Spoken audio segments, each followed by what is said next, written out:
और तो कुल ये मिलाकर खबर ये है देखिए, अभी जी। अभी मैं देख रहा था यहाँ पे, फिर ये प्रेस टीवी की एक रिपोर्ट है जिसमें ये कहा गया है कि जो हम लोग बात कर रहे हैं, यहाँ पे इंटरसेप्ट की नई तहकीकाती रिपोर्ट में इंकशाफ किया गया है कि अक्टूबर से अब तक मगरबी एशिया में तकरीबन 750 अमरीकी फौजी हलाक या जख्मी हुए हैं, यानी हलाक और जख्मी दोनों की तादाद 750 बताई जा रही है। और आज जी, ये जो है तादाद है 750 की। मेरा ये मानना है, जैसा मैंने आपको बताया, कि भाई 150 से 200 के आसपास तो अमेरिका के खुद फौजी बता रहे हैं।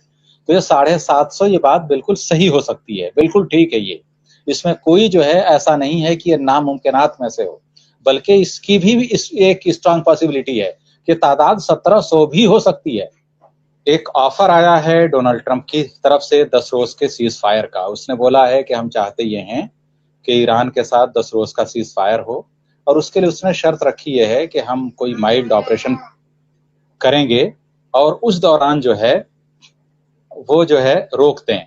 ईरान के राष्ट्रपति का जब बयान आया मसूद पेज़ेश्कियान साहब का कि अब हम बिल्कुल मुकम्मल तौर पर अमेरिका से जंग करेंगे, कुल मिलाकर यह है कि फिर ईरान की अपनी जो है टेरिटोरियल सॉवरेनिटी क्या है फिर वो, और यूनाइटेड नेशन का जो क्लॉज है सीज का, क्या वो सिर्फ ईरान के लिए है?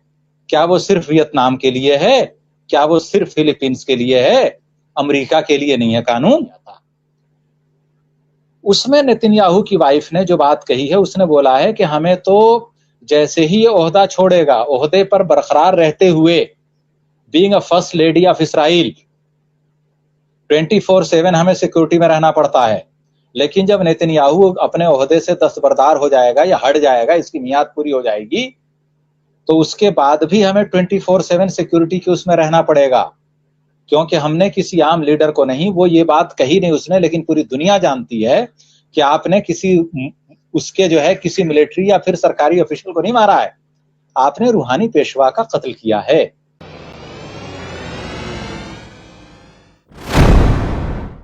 अस्सलाम वालेकुम मुमताज भाई, आपको और जो भी नाजरीन इस वक्त जुड़े हुए हैं सबको। इस वक्त अपडेट्स कुछ इस तरह की हैं कि जो इस्कंदर मोमिनी साहब हैं, ईरान के गृह मंत्री, होम अफेयर्स मिनिस्टर, उनकी विजिट हुई है कुछ रोज पहले इस्लामाबाद में, और तकरीबन एक हफ्ते के दौरान 2 बार विजिट हुई है उनकी। एक ऑफर आया है डोनाल्ड ट्रंप की तरफ से 10 रोज के सीज फायर का। उसने बोला है कि हम चाहते ये हैं कि ईरान के साथ 10 रोज का सीज फायर हो, और उसके लिए उसने शर्त रखी है कि हम कोई माइल्ड ऑपरेशन करेंगे और उस दौरान जो है वो जो है रोक दें। अपना कोई काउंटर अटैक ईरान न करे, लेकिन ईरान की तरफ से एक वाज़ेह पैगाम गया है कि भाई अगर अमेरिका अटैक नहीं रोकेगा और वो अटैक जारी रखेगा तो उसको काउंटर अटैक के लिए ईरान के हमेशा तैयार रहना पड़ेगा। ये वाज़ेह अल्फाज में ईरान ने कह दिया है। तो इसका मतलब क्या हुआ? इसका सीधा सीधा मतलब यह है कि एक मर्तबा फिर डोनाल्ड ट्रंप को हजीमत उठानी पड़ेगी, क्योंकि अटैक डोनाल्ड ट्रंप को रोकना पड़ेगा। ईरान काउंटर अटैक रोक देगा। ईरान पहले भी एग्रेसर नहीं था, पहले भी उसने दिफा किया है, और आगे भी वो दिफा करने का हक हर मुल्क को होता है, सिर्फ ईरान को ही नहीं है, सबको है। तो इसलिए अगर अमेरिका ने शुरू किया है तो अमेरिका को चाहिए सीज फायर का ऐलान सबसे पहले अमेरिका करे, न कि ईरान। ईरान ने जंग शुरू नहीं की है, ईरान पर जंग मुसल्लत की गई है जिसका ईरान मुकाबिला कर रहा है। सबसे पहली बात ये। दूसरी बात ये कि कुछ और मजीद रिपोर्ट्स ऐसी हैं कि ईरान के राष्ट्रपति का जब बयान आया मसूद पेज़ेश्कियान साहब का कि अब हम बिल्कुल मुकम्मल तौर पर अमेरिका से जंग करेंगे, तो इसका मतलब देखिए क्या होता है। वो उस तरह के हार्डलाइनर नहीं हैं जैसा कि और लोग हैं। आयतुल्ला अली मुस्तफा साहब जैसे वो नहीं है।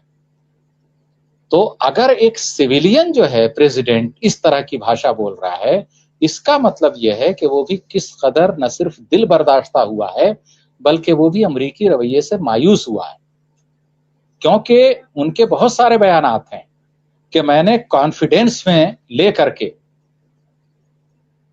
मुस्तफा खामनेई साहब को राजी किया कई घंटे की मीटिंग के बाद कि भाई हम जो है एक बार और अमेरिका पर विश्वास करके देखते हैं कि क्या नतीजा निकलता है, और मैंने दस्तखत किया एग्रीमेंट पर। नतीजा क्या हुआ उसका पूरी दुनिया जानती है, 1 हफ्ते से ज्यादा हो गया। तो कुल मिलाकर यह है कि जिस वक्त वो फ्यूनरल प्रोसेशन चल रहा था, अमेरिका ने पूरी साजिश की कि भाई ईरान को हम किस तरह से हटा दें वहां से। ईरान को हटाएंगे तो एक कोई ऑप्शनल जो है रूट तैयार किया जाए। अब जब ऑप्शनल रूट जो है तैयार होगा तो फिर ईरान का रिलेवेंस खत्म हो जाएगा। तो क्या कोई भी मुल्क, कोई भी शख्स अपने रिलेवेंस को खत्म होते हुए देखना चाहता है? हमारे यहां तो मामूली से मामूली काउंसलर के इलेक्शन के लिए लोग अपनी जानें लगा देते हैं। गांव के प्रधान के चुनाव में कितने मर्डर होते हैं आप जानते होंगे मुमताज भाई। आप दसियों साल से हैं, पत्रकारिता कर रहे हैं आप, तो आप बताइए कि ईरान इतना बड़ा मुल्क, उसके सामने स्टेट ऑफ होर्मुज और उसके आंखों के सामने से आप नाक के नीचे से आप ले जाओगे जहाज अपने? कुल मिलाकर यह है कि फिर ईरान की अपनी जो है टेरिटोरियल सॉवरेनिटी क्या है फिर वो, और यूनाइटेड नेशन का जो क्लॉज है सीज का, क्या वो सिर्फ ईरान के लिए है? क्या वो सिर्फ वियतनाम के लिए है? क्या वो सिर्फ फिलीपींस के लिए है? अमेरिका के लिए नहीं है कानून। तो ये जो है कब तक चलेगा? वो जो मार्क्स की थ्योरी थी कि दुनिया में 2 ही तरह के लोग हैं, those who have, those who have not. तो अगर दोज हु हैव है तो उसके लिए तो सब कुछ जायज है भाई, और दोज हु हैव नॉट तो आप उनको आधी रात में उठवा लीजिए। ये नैरेटिव नहीं चलेगा। हर मुल्क वेनेजुएला नहीं है, हर मुल्क का राष्ट्रपति जो है मादुरो नहीं है कि आप उठवा लेंगे। तो कुल मिलाकर ईरान ने एक बिल्कुल साफ साफ पैगाम दिया, एक पूरे का पूरा मैसेज गया कि भाई हम उस तरह से जैसा ट्रंप चाहते हैं उस तरीके से तो हम डायलॉग टेबल पे नहीं आएंगे। अब अगर आना है तो सबसे पहले अमेरिका को झुकना पड़ेगा, और अमेरिका अपने एक्शन से दिखाए। Action speaks louder than words. अपने फेल से जाहिर करे, अपने अमल से, कि वो वाकई संजीदा है, गुफ्तगू चाहता है, बामानी मुज़ाकरात चाहता है। तो बामानी मुज़ाकरात कैसे होंगे? वो उसी सूरत में होंगे कि सबसे पहले अमेरिका अपनी कार्रवाई रोके। तो अब जो है देखना ये होगा कि क्या होता है। आपको मालूम है न्यूयॉर्क जाने वाला है नेतन्याहू, उन्होंने ऐलान कर रखा है ममदानी ने, जहरान ममदानी ने, कि भाई अगर वो आया तो हम तो अरेस्ट करेंगे। और आपको मालूम है कि वहां मेयर के हाथ में पुलिस होती है। वहां का मेयर जो है नाली खड़ंजों की सफाई के लिए नहीं होता है कि भैया हमारा वाटर टैंक खराब हो गया है, गली में पानी भर गया है। वो सिर्फ यही नहीं देखता, एडमिनिस्ट्रेटिव पावर्स भी होती हैं उसके पास। और जहरान ममदानी ने साफ साफ बोला है कि भाई हम तो अरेस्ट करेंगे। ट्रंप ने बोला है कि मैं पूरी मिलिट्री लगा दूंगा, अरेस्ट नहीं होने दूंगा। अब वो बात की बात है। सबसे बड़ा सवाल यह है कि अगर वो अमेरिका में रहता है नेतन्याहू, तो क्या वो इसराइल से जाने के बाद कब तक रहेगा? क्योंकि भाई 27 अक्टूबर में इलेक्शन है इसराइल में, इसकी पार्टी हारेगी, अरेस्ट होगा, ये जेल में जाएगा। तो कुल मिलाकर ये है कि इस वक्त जो है उसका फ्यूचर क्या है? फ्यूचर जेल है। या तो जेल रहे या फिर पूरी जिंदगी आप उस तरह के उसमें आप गुजारिए। और दूसरी बात ये कि जो उसकी वाइफ के बयानात आए, और वो मैंने आपके किसी प्रोग्राम में शायद सिर्फ उसको टच किया था, मैंने उसको एलेबोरेट नहीं किया था। उसमें नेतन्याहू की वाइफ ने जो बात कही है, उसने बोला है कि हमें तो जैसे ही ये ओहदा छोड़ेगा, ओहदे पर बरकरार रहते हुए, being a first lady of Israel, 24/7 हमें सिक्योरिटी में रहना पड़ता है। लेकिन जब नेतन्याहू अपने ओहदे से दस्तबरदार हो जाएगा या हट जाएगा, इसकी मियाद पूरी हो जाएगी, तो उसके बाद भी हमें 24/7 सिक्योरिटी की उसमें रहना पड़ेगा। क्योंकि हमने किसी आम लीडर को नहीं, वो ये बात कही नहीं उसने, लेकिन पूरी दुनिया जानती है कि आपने किसी उसके जो है किसी मिलिट्री या फिर सरकारी ऑफिशियल को नहीं मारा है, आपने रूहानी पेशवा का कत्ल किया है, और पूरी कौम जवाब लेगी इसका। तो कुल मिलाकर यह है कि ये डर, खौफ और दहशत, ये पूरे का पूरा तारी है यहूदियों पर। मैं रोकूंगा अब्दुल वाहिद साहब, यहाँ पे बड़ी खबर जयदीप सिंह मुंदेला साहब ने ये खबर दी है कि नेतन्याहू की 5.5 घंटे तक चली मीटिंग के बाद निर्णय हुआ, फैसला लिया गया है कि इजराइल यूएस ईरान वॉर में कोई दिलचस्पी नहीं है। मौजूदा सूरत हाल जो है इजराइल के लिए सर्वोत्तम बहुत अच्छा है। यानी अगर ये झगड़ा लड़ाई अमेरिका ईरान के लिए हो रहा है, तो ये हमारे लिए बहुत अच्छा है, नेक शगुन है भाई, करवाने वाला यही है। ये जो हो रहा है, और यहाँ पे यमनी वार्निंग के बाद लौटने वाले 4 शिप के नाम है यहाँ पे, एगियोस, इसके अलावा जेरासिमोस और माइका या मीका, और इसके अलावा नवेग।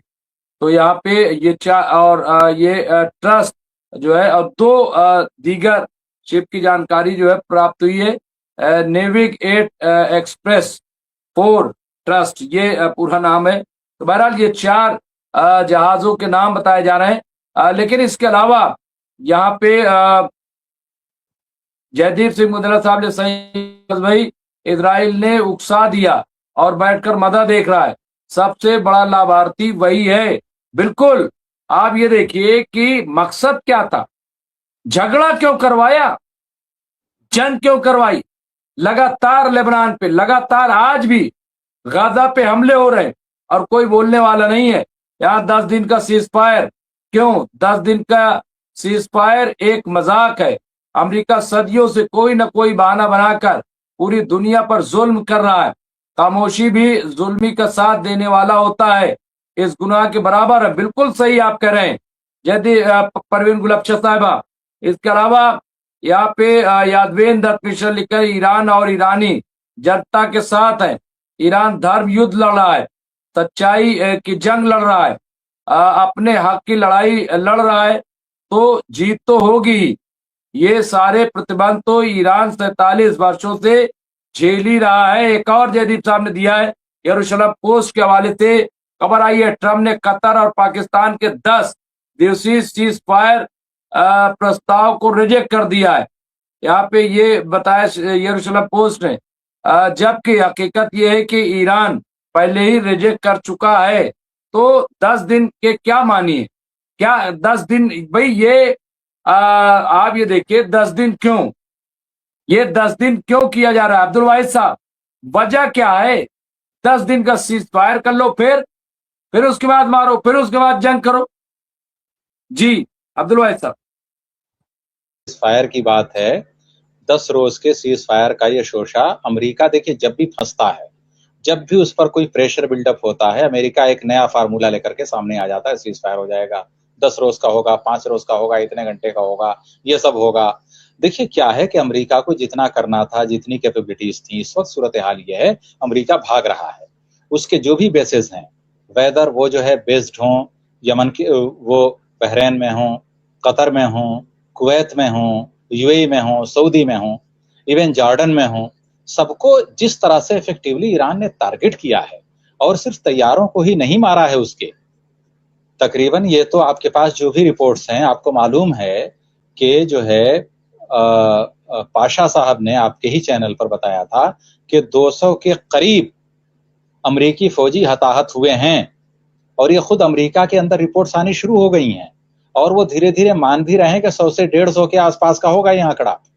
तो आप बताइए कि वो तो छुपाने वाली कौम है। अगर वो 100-150 मान रही है, तो मैं तो ये मान के चलता हूं कि इससे कहीं ज्यादा बड़ी तादाद होगी उनकी।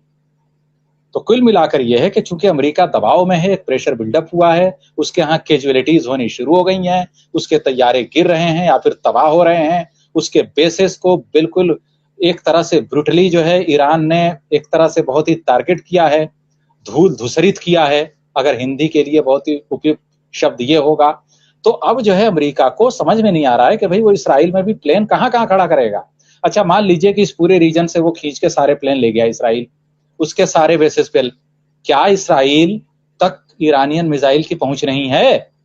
बिल्कुल है।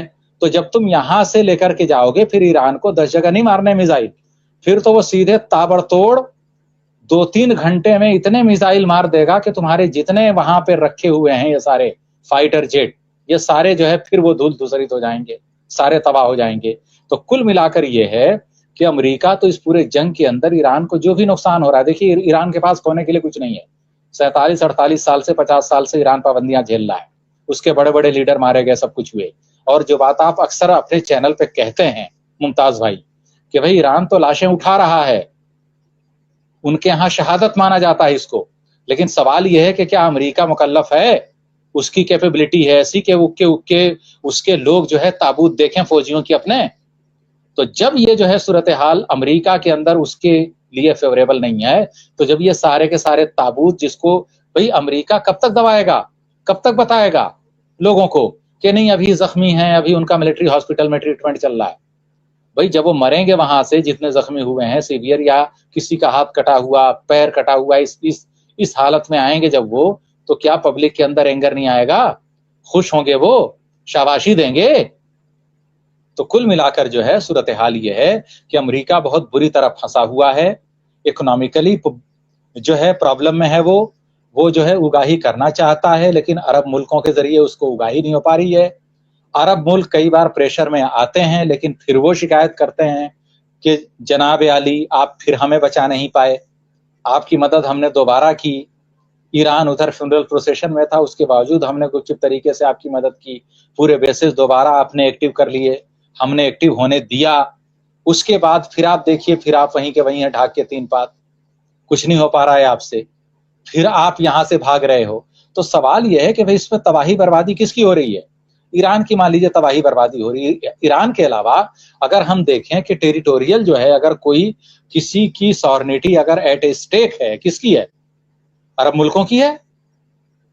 और तो कुल ये मिलाकर खबर ये है देखिए, अभी जी। अभी मैं देख रहा था यहाँ पे फिर ये प्रेस टीवी की एक रिपोर्ट है जिसमें ये कहा गया है कि जो हम लोग बात कर रहे हैं, यहाँ पे इंटरसेप्ट की नई तहकीकाती रिपोर्ट में इंकशाफ किया गया है कि अक्टूबर से अब तक मगरबी एशिया में तकरीबन 750 अमरीकी फौजी हलाक या जख्मी हुए हैं। यानी हलाक और जख्मी दोनों की तादाद 750 बताई जा रही है। और आज ग्रुप कैप्टन से जब मेरी बात हुई तो उन्होंने बताया कि हलाक किसको कहते हैं, वो जख्मी किसको कहते हैं फौज में।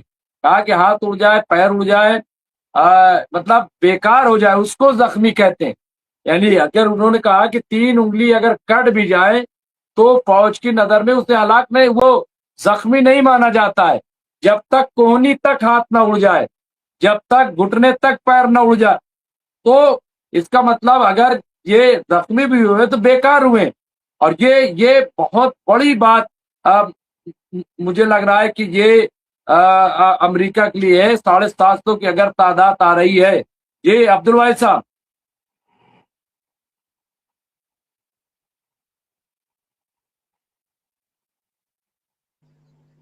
जी, ये जो है तादाद है 750 की। मेरा ये मानना है, जैसा मैंने आपको बताया, कि भाई 150 से 200 के आसपास तो अमेरिका के खुद फौजी बता रहे हैं। तो ये 750, ये बात बिल्कुल सही हो सकती है, बिल्कुल ठीक है। ये इसमें कोई जो है ऐसा नहीं है कि ये नामुमकिनात में से हो, बल्कि इसकी भी एक स्ट्रांग पॉसिबिलिटी है कि तादाद 1700 भी हो सकती है। क्योंकि ईरान ने जिस वक्त बहुत सारे अटैक किए हैं तो वहां कई हजार फौजी मौजूद थे, 100, 200, 50, 10-20 नहीं थे। अगर कहीं पे आपके 150, 200 तैयारे हैं तो उसका मतलब ये नहीं कि सिर्फ 150 ही फौजी होंगे। वहां कम से कम 3000 से 4000 के आसपास फौजी मौजूद होंगे आपके, या फिर उससे भी ज्यादा। तो अगर पूरे का पूरा आपका बेस ध्वस्त कर दिया जाता है तो मतलब बेस उड़ गया, लोहे की चीज, कंक्रीट का, सीमेंट का, इतना मजबूत, यानी उनके मिसाइल पहाड़ों तक को भेद दे रहे हैं। लेकिन आदमी है कि आदमी को मिसाइल लग रहा है और वो सिर्फ जख्मी हो रहा है। तो भाई वो कौन है वो आदमी, वो जो पहाड़ से भी मजबूत है? तो कुछ ये लिखवा के लाए हैं क्या? तो कुल मिलाकर के ये है कि भाई ये किससे लाए हैं लिखवा के? अल्लाह ताला से। तो कुल मिलाकर ये है कि भाई सीधी सी बात ये है कि भाई रियलिस्टिक ग्राउंड पे बात हो कि भाई क्या ये। तो ईरान के बारे में जो आप कहते हैं अक्सर कि भाई ईरान तो बिल्कुल सीधे सीधे ऐलान कर देता है, हमारे फला कमांडर ठीक है शहीद हुए, तदफीन हो गई, ये सब हो गया। अमेरिका वाले अक्सर छुपाते हैं, क्यों? ईरान के अंदर तदफीन का मतलब या फिर शहादत का मतलब पसपाई नहीं है, शिकस्त नहीं है, बल्कि वो उलुल अज़मी और इस्तिक़लाल और सब्र की अलामत है। और जो जमने आप की कह यहाँ रहे सब हैं, जी मैं उसकी मिसाल पेश कर रहा हूँ अब्दुल वाहिद साहब। जो आप कह रहे हैं, जी यहाँ पे सबसे पहले हिजबुल्लाह के रहनुमा की हमास के नौमुंतखब सरबराह को मुबारकबाद, मज़ामत की हिमायत जारी रखने का आज़्म किया है नईम कासिम ने। दूसरा, यहाँ पे हमें शहादत का खौफ नहीं है। ये हमास के जो नए चीफ बने, हमास के नए सियासी सरबराह ने पहला पैगाम जारी कर दिया। उन्होंने कहा कि हमें शहादत का खौफ नहीं है, बल्कि शहादत को हम गले लगाते हैं, शहादत हमारे विरसे में शामिल है। तो ये पहला बयान अब्दुल वाहिद साहब, ये कितना इंपॉर्टेंट मानते हैं? एक तरफ नईम कासिम की मुबारकबाद और दूसरी तरफ खलील अलहैया का ये पहला बयान कि हमें मौत से, शहीद होने से कोई डर नहीं है। देखिए सारी चीजें वाज़े हैं बिल्कुल। देखिए एक चीज होती है प्रिंसिपल, सिद्धांत। इस्लाम के जो बुनियादी उसूल हैं उनमें यह है कि रिजल्ट के ऊपर जन्नत जहन्नम का फैसला नहीं होगा, वहां एफर्ट के ऊपर होगा। और इस्लाम में यहां तक है बाज अहादीस में कि अगर कोई शख्स अच्छी बात सोचता है कि मैंने किसी के साथ अच्छा किया, वो भले ही न करे, अगर सोचा है तो उस पर भी नेकी है। अच्छे अमल करने के लिए सोचने पर भी है। तो यहाँ पे प्रिंसिपल्स बिल्कुल क्लियर कट है। और अगर उसने अच्छा कर दिया तो फिर कहने ही क्या। दूसरे ये कि जीत या हार या कामयाबी का मेयार वहां पे दूसरा है। कामयाबी के लिए यह है कि अल्लाह ताला ने एक वक्त मुकर्रर किया है, उसी वक्त कामयाबी मिलेगी। लेकिन इसका मतलब ये नहीं है कि आप उसके लिए एफर्ट्स लगाना छोड़ दें। आपको कामयाबी एफर्ट पे मिलेगी, आपके जन्नत जहन्नम का फैसला एफर्ट पे होगा, कितनी आपने कोशिश की। आपके जन्नत जहन्नम का फैसला कामयाबी पर नहीं होगा। अगर हम उसको कामयाबी मानते तो हजरत इमाम हुसैन रज़ियल्लाहु ताला अन्हु क्या वो करबला की जंग में कामयाब हुए? अगर हम दुनियावी नुक्ते नजर से देखें, कामयाब नहीं हुए, शहीद हो गए। लेकिन अगर उसको ब्रॉडर पर जो है उसमें आप देखेंगे पर्सपेक्टिव में, तो आप देखिए कामयाब हुए वो। तो कुल मिलाकर ये है कि भाई वो विजन क्या है। तो विजन ये है। अच्छा, खलील अलहैया के बारे में आपने बताया, हमास के मौजूदा सरबराह। अब बताइए, हमारे यहाँ बहुत सारे चैनल्स हैं, उन्होंने खबर क्या लगाया? कट्टरपंथी खालिद मशअल को हराकर चुनाव में खलील अलहैया जीते चुनाव। जैसे कि भाई साहब बहुत बड़ा इलेक्शन हो रहा था, बहुत बड़ी पोस्ट थी, खालिद मशअल को इन्होंने शिकस्त दे दी। जैसे खालिद मशअल बहुत बड़े कट्टरपंथी थे, अब एक मॉडरेट के हाथ में आ गया है। भाई इतनी जल्दी तो लोग जो है, मतलब क्या बताऊं मैं, कि पार्टियां नहीं बदलते, अपने वो सब नहीं बदलते। हमारे यहाँ मीडिया